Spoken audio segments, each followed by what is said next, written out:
Chapter 6. The Exposure. Such were the 6 men who had sworn to destroy the world. Again and again Syme strove to pull together his common sense in their presence. Sometimes he saw for an instant that these notions were subjective, that he was only looking at ordinary men, one of whom was old, another nervous, another short-sighted. The sense of an unnatural symbolism always settled back on him again. Each figure seemed to be, somehow, on the borderland of things, just as their theory was on the borderland of thought. He knew that each one of these men stood at the extreme end, so to speak, of some wild road of reasoning. He could only fancy, as in some old-world fable, that if a man went westward to the end of the world, he would find something, say a tree, that was more or less than a tree possessed by a spirit, and that if he went east to the end of the world, he would find something else that was not wholly itself, a tower perhaps, of which the very shape was wicked. So these figures seemed to stand up, violent and unaccountable, against an ultimate horizon, visions from the verge. The ends of the earth were closing in.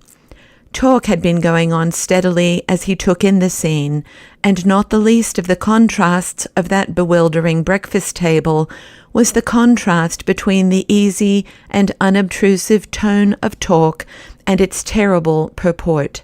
They were deep in the discussion of an actual and immediate plot. The waiter downstairs had spoken quite correctly when he said that they were talking about bombs and kings. Only 3 days afterwards, the Tsar was to meet the President of the French Republic in Paris, and over their bacon and eggs, upon their sunny balcony, these beaming gentlemen had decided how both should die. Even the instrument was chosen. The black-bearded Marquis, it appeared, was to carry the bomb. Ordinarily speaking, the proximity of this positive and objective crime would have sobered Syme and cured him of all his merely mystical tremors. He would have thought of nothing but the need of saving at least 2 human bodies from being ripped in pieces with iron and roaring gas. But the truth was that by this time he had begun to feel a third kind of fear, more piercing and practical than either his moral revulsion or his social responsibility. Very simply, he had no fear to spare for the French president or the Tsar. He had begun to fear for himself. Most of the talkers took little heed of him, debating now with their faces closer together and almost uniformly grave, save when for an instant the smile of the secretary ran aslant across his face as the jagged lightning runs aslant across the sky. But there was one persistent thing which first troubled Syme and at last terrified him. The president was always looking at him, steadily, and with a great and baffling interest. The enormous man was quite quiet, but his blue eyes stood out of his head, and they were always fixed on Syme. Syme felt moved to spring up and leap over the balcony. When the president's eyes were on him, he felt as if he were made of glass. He had hardly the shred of a doubt that in some silent and extraordinary way Sunday had found out that he was a spy. He looked over the edge of the balcony and saw a policeman standing abstractedly just beneath, staring at the bright railings and the sunlit trees. Then there fell upon him the great temptation that was to torment him for many days. In the presence of these powerful and repulsive men, who were the princes of anarchy, he had almost forgotten the frail and fanciful figure of the poet Gregory, the mere aesthete of anarchism. He even thought of him now with an old kindness, as if they had played together when children. But he remembered that he was still tied to Gregory by a great promise. He had promised never to do the very thing that he now felt himself almost in the act of doing. He had promised not to jump over that balcony and speak to that policeman. He took his cold hand off the cold stone balustrade. His soul swayed in a vertigo of moral indecision. He had only to snap the thread of a rash vow made to a villainous society, and all his life could be as open and sunny as the square beneath him. He had, on the other hand, only to keep his antiquated honour and be delivered inch by inch into the power of this great enemy of mankind, whose very intellect was a torture chamber. Whenever he looked down into the square, he saw the comfortable policeman, a pillar of common sense and common order. Whenever he looked back at the breakfast table, he saw the president still quietly studying him with big, unbearable eyes. In all the torrent of his thought, there were two thoughts that never crossed his mind. First, it never occurred to him to doubt that the president and his council could crush him if he continued to stand alone. The place might be public, the project might seem impossible, but Sunday was not the man who would carry himself thus easily without having, somehow or somewhere, set open his iron trap. Either by anonymous poison or sudden street accident, by hypnotism or by fire from hell, Sunday could certainly strike him. If he defied the man, he was probably dead, either struck stiff there in his chair or long afterwards as by an innocent ailment. If he called in the police promptly, arrested everyone, told all, and set against them the whole energy of England, he would probably escape. Certainly not otherwise. They were a balcony full of gentlemen overlooking a bright and busy square, but he felt no more safe with them than if they had been a boat full of armed pirates overlooking an empty sea. There was a second thought that never came to him. It never occurred to him to be spiritually won over to the enemy. Many moderns, inured to a weak worship of intellect and force, might have wavered in their allegiance under this oppression of a great personality. They might have called Sunday the Superman. If any such creature be conceivable, he looked, indeed, somewhat like it, with his earth-shaking abstraction as of a stone statue walking. He might have been called something above man, with his large plans, which were too obvious to be detected, with his large face, which was too frank to be understood. But this was a kind of modern meanness to which Syme could not sink, even in his extreme morbidity. Like any man, he was coward enough to fear great force, but he was not quite coward enough to admire it. The men were eating as they talked, and even in this they were typical. Dr. Bull and the Marquis ate casually and conventionally of the best things on the table, cold pheasant or Strasbourg pie, but the secretary was a vegetarian, and he spoke earnestly of the projected murder over half a raw tomato and 3/4 of a glass of tepid water. The old professor had such slops as suggested a sickening second childhood, and even in this President Sunday preserved his curious predominance of mere mass, for he ate like 20 men. He ate incredibly, with a frightful freshness of appetite, so that it was like watching a sausage factory. Yet continually, when he had swallowed a dozen crumpets or drunk a quart of coffee, he would be found with his great head on one side, staring at Syme. "I have often wondered," said the Marquis, taking a great bite out of a slice of bread and jam, "whether it wouldn't be better for me to do it with a knife. Most of the best things have been brought off with a knife, and it would be a new emotion to get a knife into a French president and wriggle it round." "You are wrong," said the secretary, drawing his black brows together.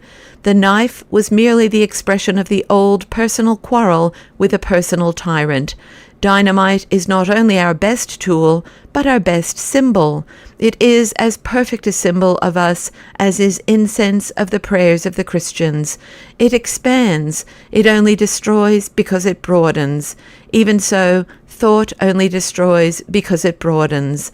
A man's brain is a bomb," he cried out, loosening suddenly his strange passion and striking his own skull with violence. "My brain feels like a bomb, night and day. It must expand. It must expand. A man's brain must expand if it breaks up the universe.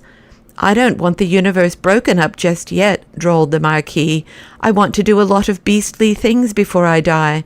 I thought of one yesterday in bed.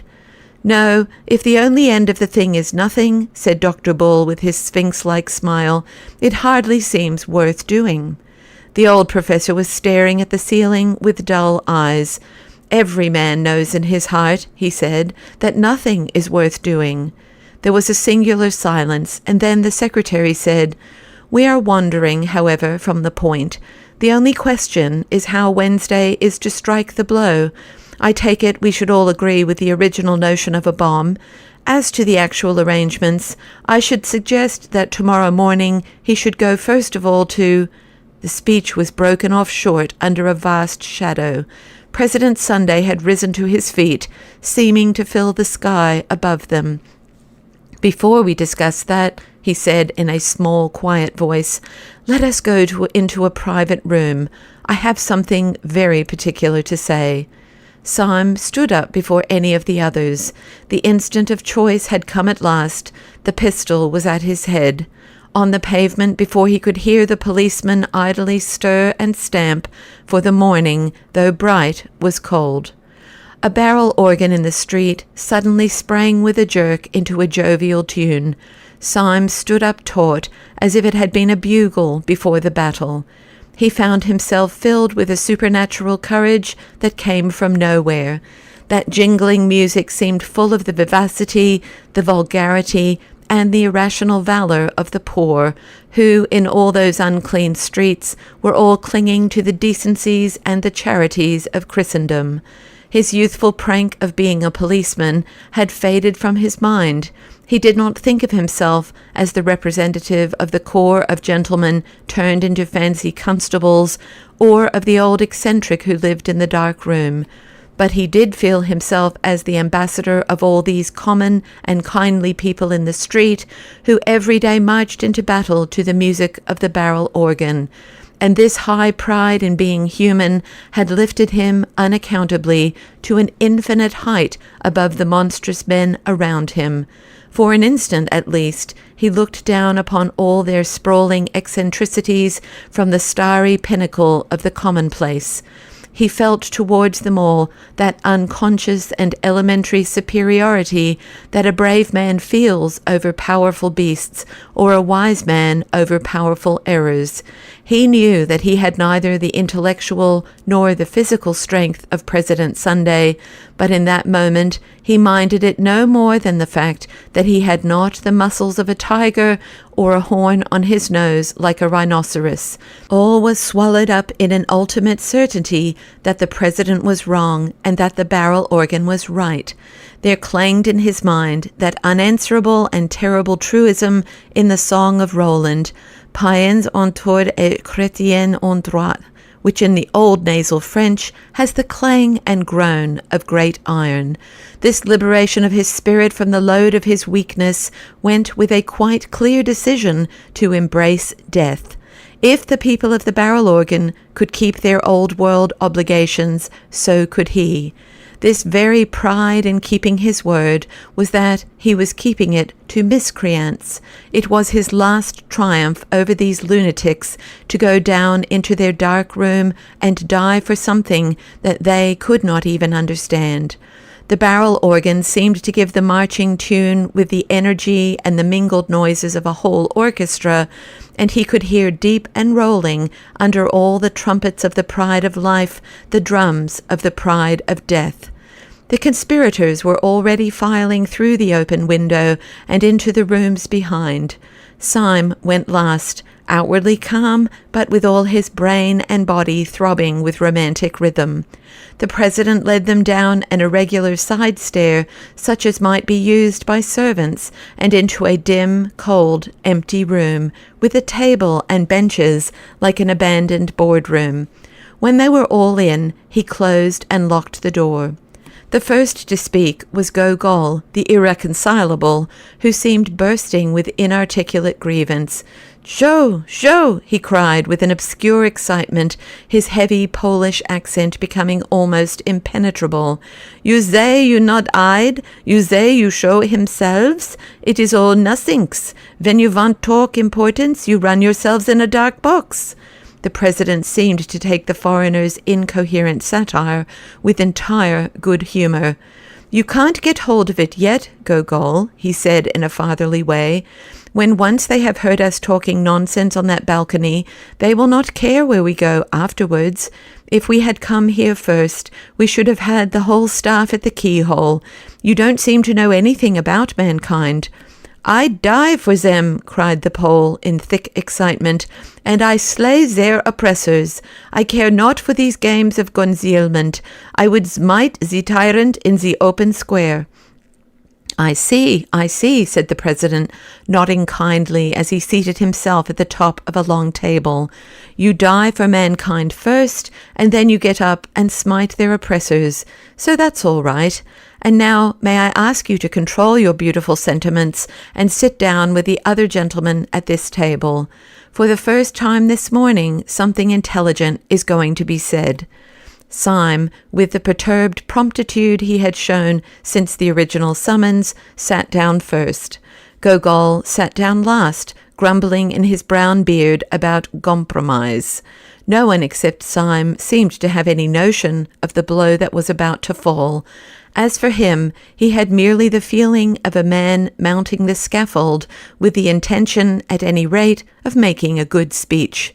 "Comrades," said the president, suddenly rising, "we have spun out this farce long enough. I have called you down here to tell you something so simple and shocking that even the waiters upstairs, long inured to our levities, might hear some new seriousness in my voice. Comrades, we were discussing plans and naming places. I propose, before saying anything else, that those plans and places should not be voted by this meeting, but should be left wholly in the control of some one reliable member. I suggest Comrade Saturday, Dr. Bull." They all stared at him. Then they all started in their seats, for the next words, though not loud, had a living and sensational emphasis. Sunday struck the table. "Not one word more about the plans and places must be said at this meeting. Not one tiny detail more about what we mean to do must be mentioned in this company." Sunday had spent his life in astonishing his followers, but it seemed as if he had never really astonished them until now. They all moved feverishly in their seats, except Syme. He sat stiff in his, with his hand in his pocket and on the handle of his loaded revolver. When the attack on him came, he would sell his life dear. He would find out at least if the president was mortal. Sunday went on smoothly. "You will probably understand that there is only one possible motive for forbidding free speech at this festival of freedom. Strangers overhearing us matters nothing. They assume that we are joking. But what would matter, even unto death, is this, that there should be one actually among us who is not of us, who knows our grave purpose, but does not share it, who—" The secretary screamed out suddenly like a woman. "It can't be!" he cried, leaping. "There can't—" The president flapped his large flat hand on the table like the fin of some huge fish. "Yes," he said slowly, "there is a spy in this room.